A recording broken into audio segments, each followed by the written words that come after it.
What is the significance of Batasiya loop? Do you find any link between Pashupatinath and Kedarnath? Can you tell us what are the constituents of multidimensional poverty index? Tell me, Goutam, that what are the various social problems that West Bengal, is currently going through, and what are the steps you would suggest for tackling those problems? Can you please tell me how ad hoc judges in Supreme Court of India are appointed? Who can be appointed as an ad hoc judge?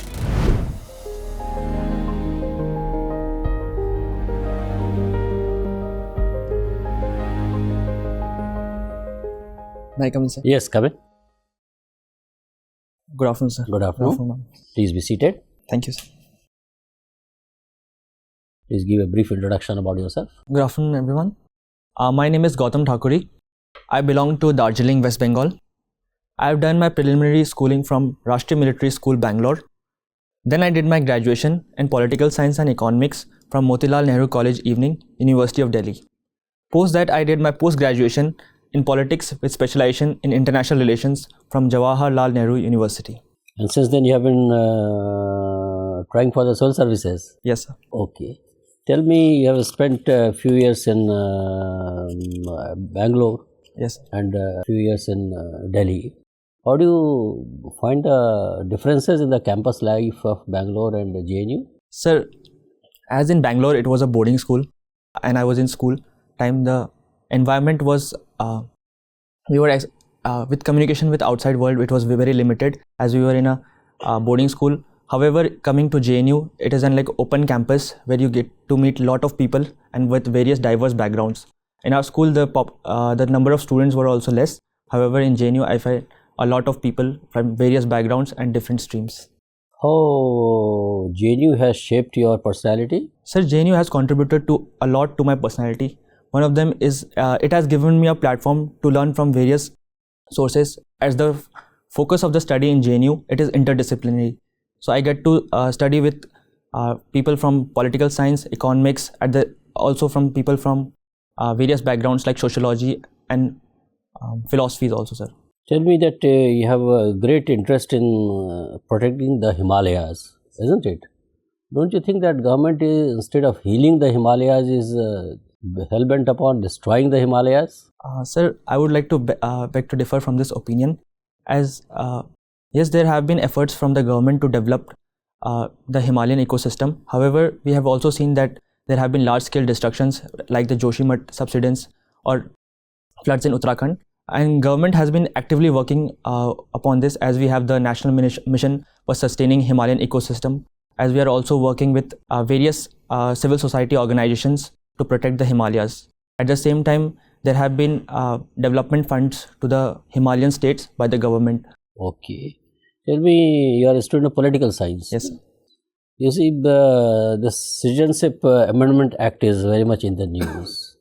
So why there was a need for amending the Citizenship Act of 1955? So the Citizenship Amendment Act, it was implemented to amend the Citizenship Act 1955, as it wants to give citizenship to the communities, people who have migrated from countries like Afghanistan, Pakistan and Bangladesh. The need was, sir, because these communities have faced persecution as minority communities in these countries. So the bill tries to amend the qualification for citizenship. It tries to reduce the age from period from 11 years to 5 years for their first citizenship. What is the criticism against this amendment? Sir, there have been criticism by the civil society organizations and various groups. Number one is that already our population is very much. This could also lead to more burden on the public finance. At the same time, people fighting for less number of opportunities. And sir, second, there has been also criticism that it violates Article 14 and the matter is in sub judice, as in the Supreme Court. Okay, you have also stayed in Darjeeling, I believe. Yes, sir, hometown. Isn't it? Yes, sir, it's my hometown. Hometown, okay, it's your hometown. Darjeeling is a beautiful toy train.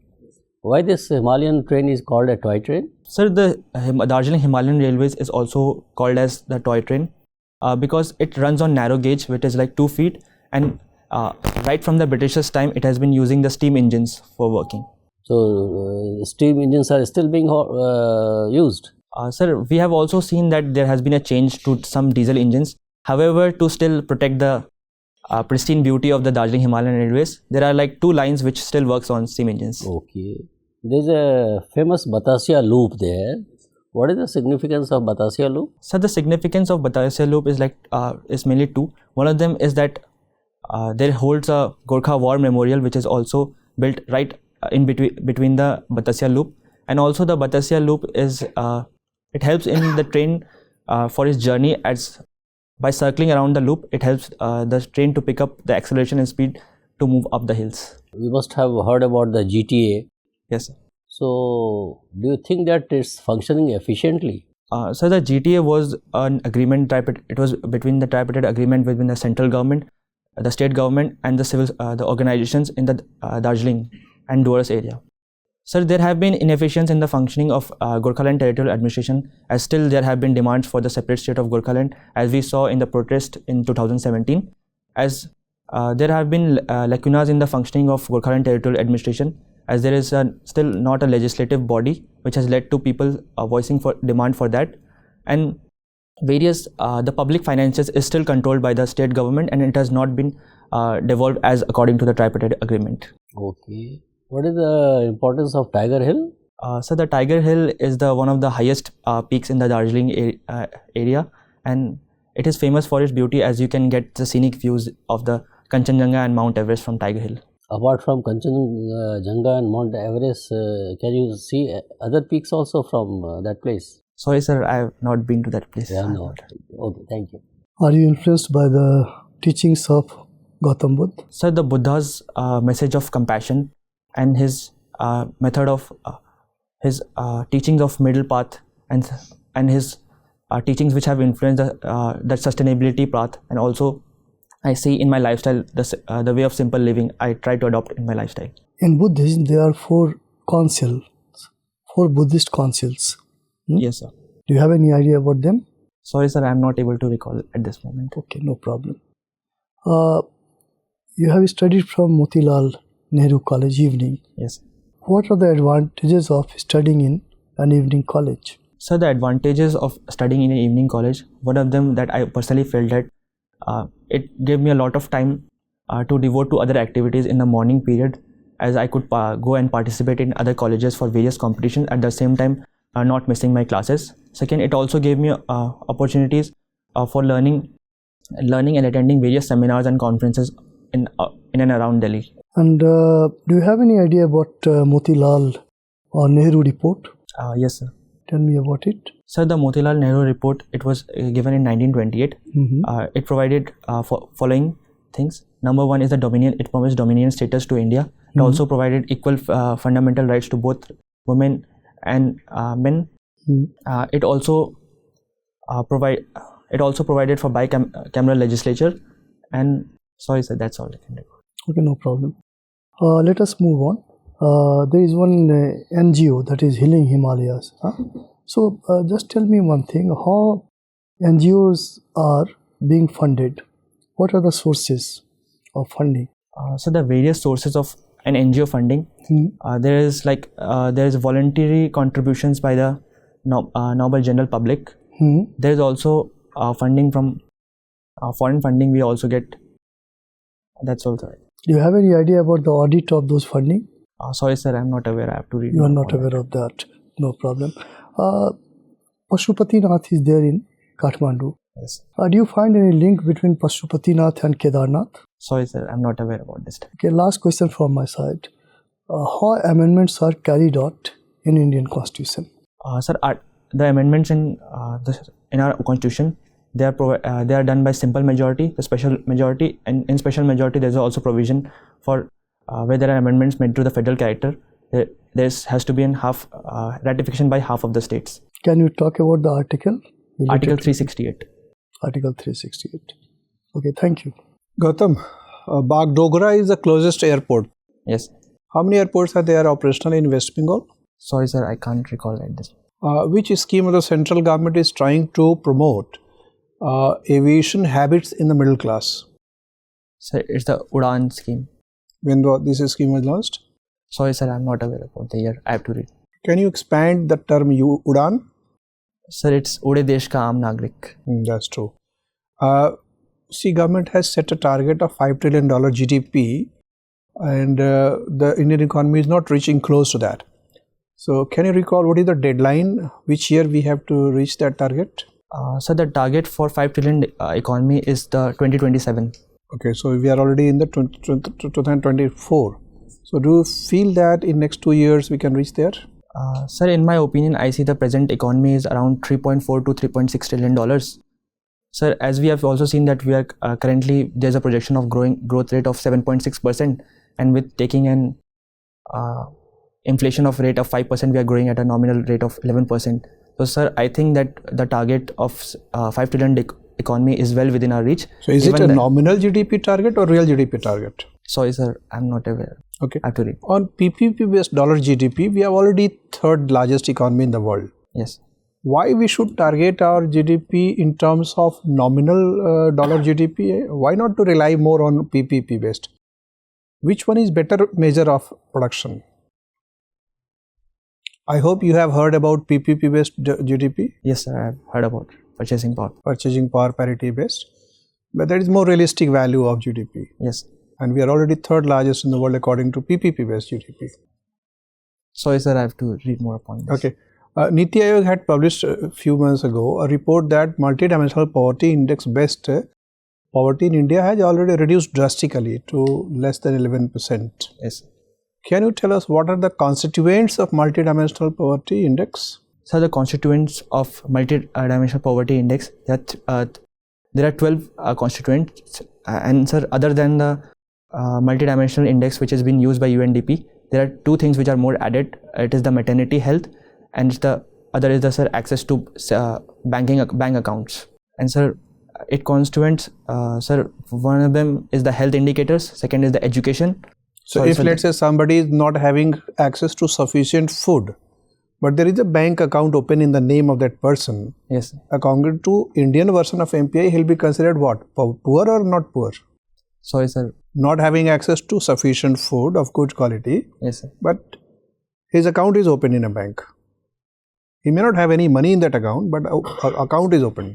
Sorry sir, I have to read upon this. Okay, if let's say that person is declared non-poor, do you think this is a realistic measure of poverty just because an account has been opened in his name? Sir, I think that this is also a realistic account because having access to food is one of the criteria, but the savings behind the motive of having a savings account is, as we are focusing more on direct benefit transfer, having an access to a savings account, it gives people within reach to access these benefits, the government benefits which are provided by the government. Okay, my last question, Goutam. Unemployment in India is high according to many international standards, and according to our previous record also it is high. Still government does not appear to be bothered about this problem. Why do you think government is reprioritize itself less on unemployment removal? Sir, the unemployment rate is still high, but however sir, there have been initiatives by the government to work upon this. As there has been this for skilling, we have the Skill India campaign. We have also a vision of increasing our manufacturing capacity to 25% of the GDP its contribution. That we are saying for last 10 years, but nothing has happened. Our manufacturing share is still 15%. Yes, sir. Sir, there is also, I think, with the advent of we have also seen that in today's time, the major issue for more unemployment is the skilling gap, the demand. And sir, the government has been working upon that, as there have been various schemes like Pradhan Mantri Kaushal Vikas Yojana, and there is the Skill India campaign. And also, are these schemes giving any result? Because all these things are happening for 10 years. 10 years is good enough time to make an assessment of the performance. So there are various other facets also about this. As we have, in the between, we had also seen the COVID pandemic. It had led to people losing So COVID has given jobs. a good excuse to the government. Sir, I would feel that these we cannot avoid the shocks like COVID pandemic, as it has also resulted in people moving from unorganized sector to back to agriculture, and more pressure. Okay, thank you. Goutam, you have presented a paper, right? Research paper on Buddhism as soft power. Yes, ma'am. So, what have you actually talked about in this paper? What are the major takeaways?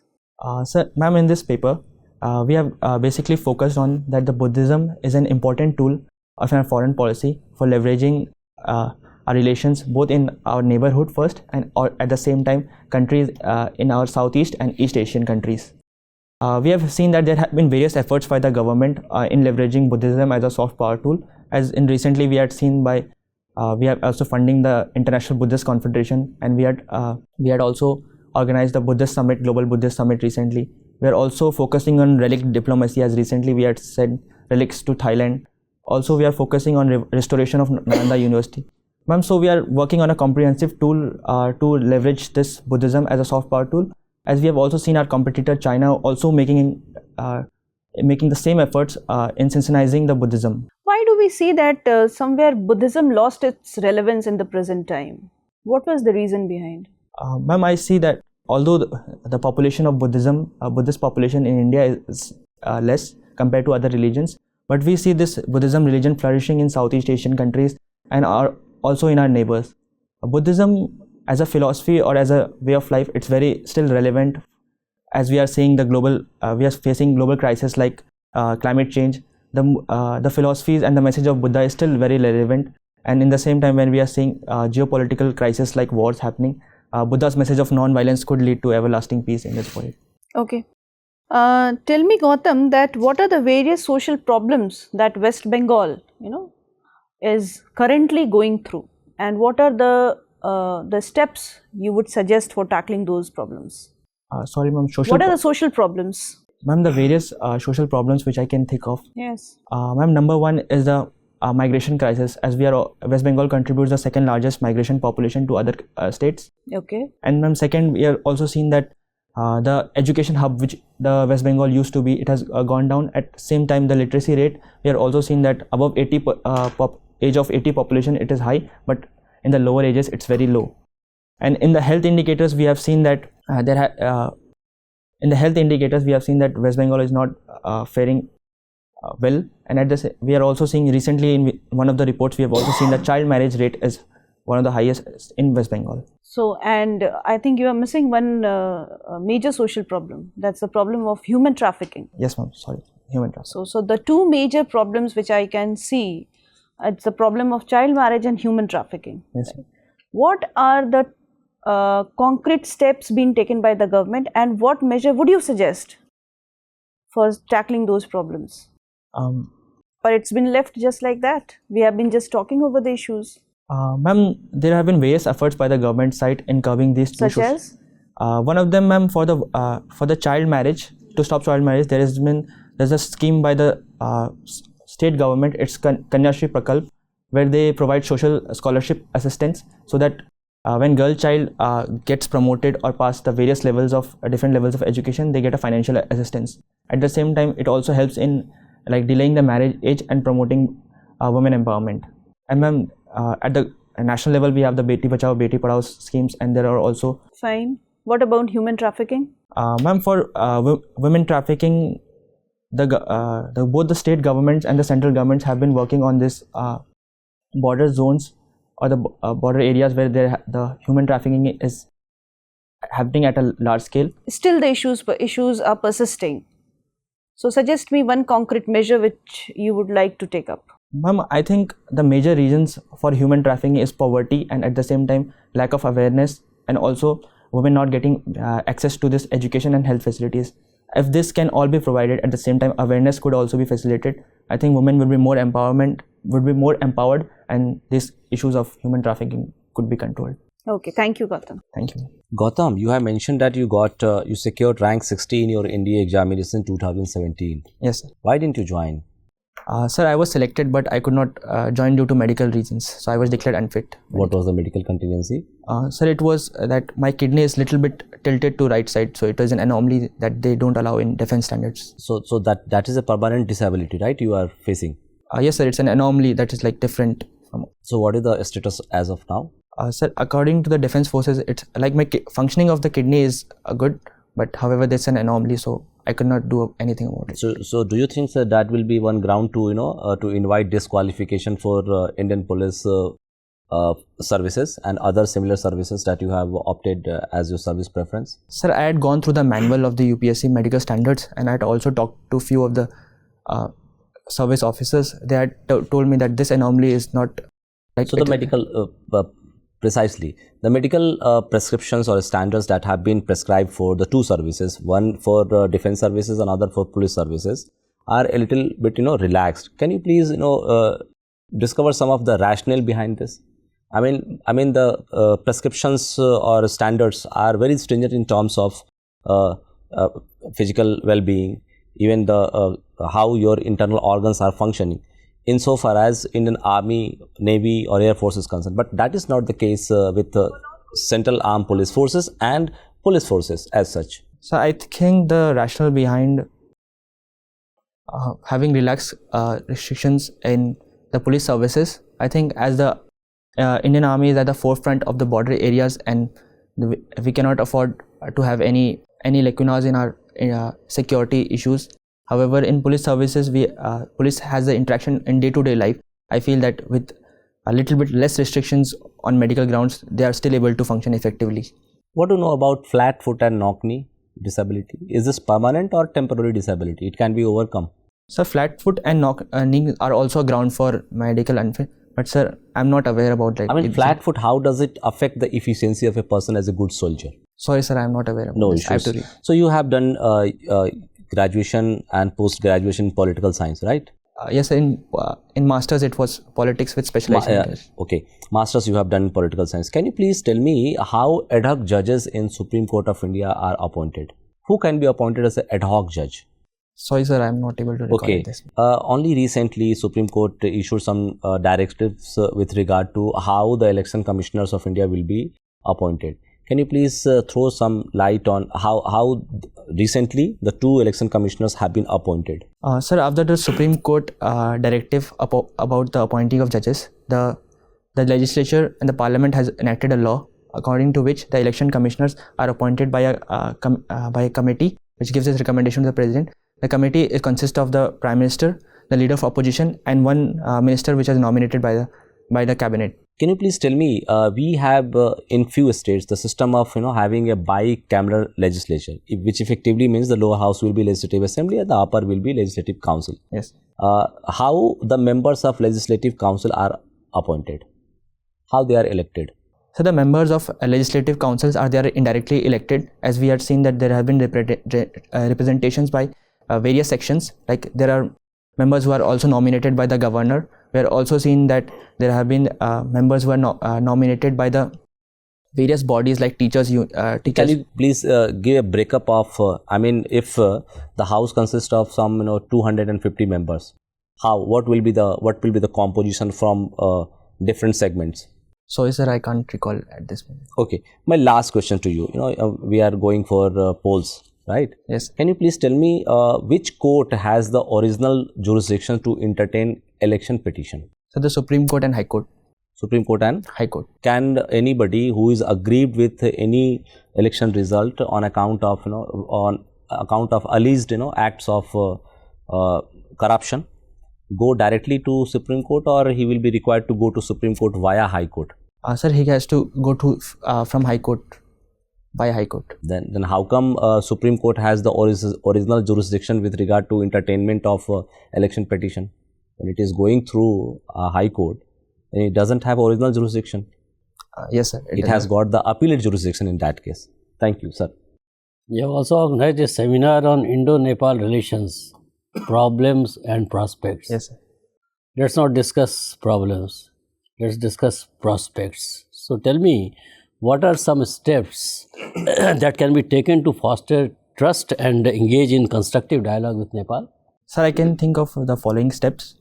Number one, to have a constructive and a prosperous relationship. We need to, from P2P ties, we need to move to B2B ties, as the economy of Nepal is sustaining at we have a weak economy. So if the investments flow from the Indian side to the Nepalese side, it would be beneficial for the economy. The second, there is a lacuna in the timely completion of projects. We have seen projects like Mahakali Treaty, which has gone for so long. So if there are timely completion of projects, it would be beneficial for both the countries. And third, we can also have a trilateral cooperation in the development of Nepal. As we have seen, the Japan is also contributing or investing a lot in Bangladesh, and it is helping in their economic development. The same could be also leveraged here in Nepal. What is roti and beti ka relationship between India and Nepal? So the roti ka beti ka rishta is that as we share a very good cultural and economic bond, which are bounded by the ties of marriage and kinship, this is also known as roti beti ka rishta. As people, due to open borders, people marriage in both the sides. We have cultural and marriage relationships in both sides. What is the religious connect between the two countries? So both of the countries have Hinduism as a majority population, and it also acts as a goodwill gesture, sir. As like both countries have lot of Hindu pilgrimage sites, and we also see that. Can't you see any influence of Buddhism? Yes, sir. Buddhism also has an influence. We see Buddhist circuit, which is. Okay, thank you very much, Goutam. Thank you, sir. Your interview is over. You may go now. Thank you. Thank you. Sit down, Goutam. Thank you, sir. Goutam, when is your interview? On 9th? Yes, sir. Last day? Yes, sir. Okay. And which attempt is this? A second attempt. Second and first interview. Yes, sir. How was your experience today? So I think the interview went well. Few of the questions of political science I could not answer. You see, Goutam, going by your DAF, you will provoke a lot of board members asking you questions. Because you see, you have presented a research paper on role of Buddhism as a soft power. First of all, discussion on the concept of soft power itself will be there. Yes. It's likely to be there. What is the definition of soft power? What are the other types of powers and all that? So you should be fully aware of that, isn't it? And the role of Buddhism, that information, actually we ask you a factual question about the Buddhist council and all that. So those factual questions you were not aware, whereas we thought probably you will be able to explain, because Buddhism has found place at many places in your DAF. Not only this, India-Nepal relationship also, there's Lumbini is there, isn't it? So read whatever little time is there at your disposal, read about Buddhism, particularly in the context of soft power. That is one thing which is very important. Then you have worked in NGOs also, I believe. Yes. So read about NGOs, how NGOs are registered, how they are getting funded, what are the conditions, restrictions imposed by the government with respect to the foreign funding and all that, in what areas they have been working and all. General idea. Sure. And the NGO in which you have worked was devoted to what? Sir, sustainable tourism and waste management. Sustainable tourism, that is another important area. So, and you have also been in this healing of Himalayas, is that only. So, sustainable development goals should be very clear about those. When those goals were set up, what was the larger idea behind this, how many SDGs are there, whether we have achieved any SDG or not, what are the targets, all those things must be, particularly sustainable development goal. There is a distinct goal also, is goal 13 or something, I am not very clear about it, but read that also very clearly. Then you are coming from Darjeeling, so we try to ask you questions and expect questions about the issue of your Gorkha Land Hill Council, why it was created, what were the issues, whether those issues are still relevant or those issues are no more relevant. If not relevant, then what has changed? Or if it is still relevant, then why another agitation is not taking place the way it had happened a few years ago and all that, and how transformation from Gorkha Land Hill Council to your Gorkha Land Territorial Administration, that is another issue which and why it is autonomous or semi-autonomous, what is the meaning of autonomous, what is the meaning of semi-autonomous and all that. Train and all that, we have asked you questions. Chicken neck is another important area in Siliguri. So why it is called chicken neck? What is strategic importance with relationship with our neighbors, particularly in relation to China and all that? Those things. And you are a student of political science also, isn't it? So those are very important for you. Sure. India's relationship with neighbors, particularly in the context of chicken neck, may be asked and all that. Then sustainable development, specific areas like development of Mirik and all that. So there's a beautiful lake there in the Mirik. Yes. So whether it's a man-made natural reservoir or a man-made reservoir, what the government has been trying to attract attract tourism in that area, and how can you as a district collector or district magistrate contribute to its development and in general. And I asked you questions about JNU and all. That is also one area which is very important. So prepare all that very clearly, because you have spent time in Bengaluru, you have spent time in Delhi, and you are from West Bengal, Darjeeling. So all these your experiences related to these areas. And your father is in the defense, or? Yes, sir, he was in defense. He was in defense. Issues related to defense, and then your various your contingents and all that. So in which contingents we find that preponderance of people of Nepal origin or something of that sort. What has been their role in the national movement and post-independence? Sure. So those at least 2-3 contingents you should be aware of, particularly where your father has worked. Sure. And the cultural differences in the life of an army man and a civilian, those kind of general questions. And try to give answers to the maintaining absolute honesty. Don't try to give answer based on conjectures or guesswork. You have attempted at 1 or 2 places which you should not have. Like ad hoc judges, you didn't have idea. You honestly said, I don't know. That is how it should be. But on the original jurisdiction part, you got confused. Yes. Election petition, you said initially both the High Courts and the Supreme Court have the original jurisdiction. Then while explaining it, you said, no, one has to go to the High Court, then come to the Supreme Court. So there you, I think, got confused. So there should not be any confusion. Original jurisdiction is only with the High Courts. Supreme Court is the appellate authority only, isn't it? Well, your discussion was all right, but the basic premise was wrong. So don't make that kind of a mistake. Sure. So take care of that. Otherwise, you are a good candidate, and whatever we have just now told you, just work on that to improve upon your performance, and you will do better. If you have any specific question to ask, feel free to ask us. No, sir, nothing else. All the best to you. Thank you, sir.